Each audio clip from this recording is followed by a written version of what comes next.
बोल दुर्गा मैया की जय।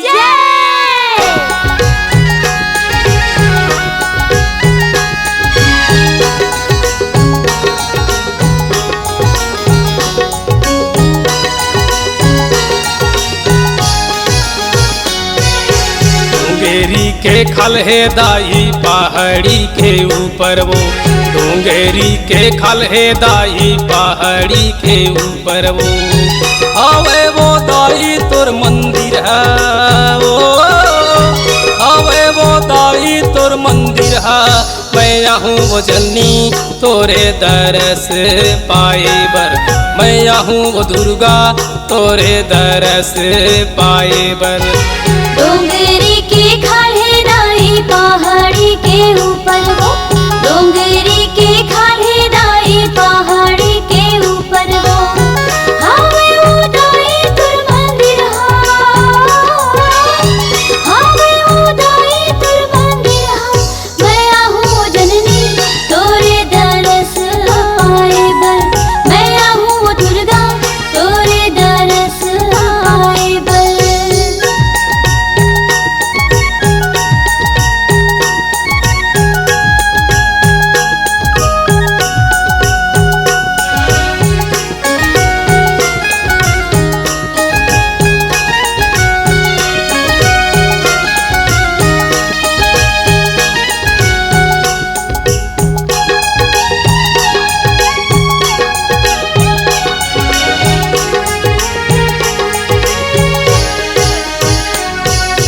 मंदिर के तोर पुजारी दाई बैठे तोर दुआरी वो होम धूप नरियल चुनरी तोर चरण में चढ़ावा हो होम धूप नरियल चुनरी तोर चरण में चढ़ावा हो।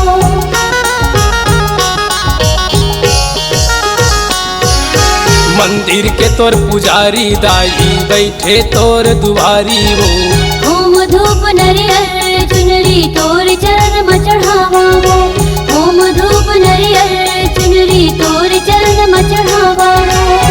तने मन ला करके साथ वो तने मन ला करके साथ मैं आहूँ जननी तोरे दरस पाए बर मैं आहूँ दुर्गा तोरे दरस पाए बर।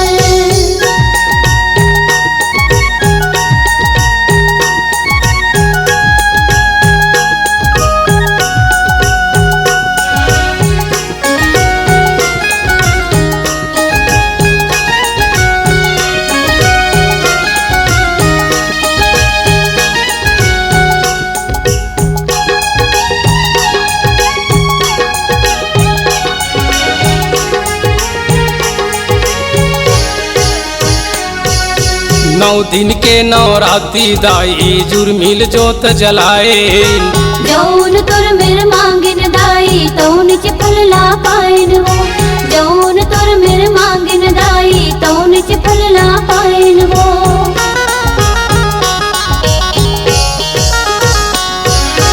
नौ दिन के नवरात्रि दाई जुर्मिल जोत जलाए जौन तुर मेर मांगिन दाई तौन चिपल ला पाइन हो जौन तुर मेर मांगिन दाई तौन चिपल ला पाइन हो। तने मन ला करके साफ हो तने मन ला करके साफ मैं आहूँ जननी तोरे दरस पाए बर मैं आहूँ दुर्गा तोरे दरस पाए बर। डोंगेरी के खलहे दाई पहाड़ी के ऊपर वो डोंगेरी के खलहे दाई पहाड़ी के ऊपर वो आवे वो दाई तोर मंदिर है ओ आवे वो दाई तोर मंदिर है।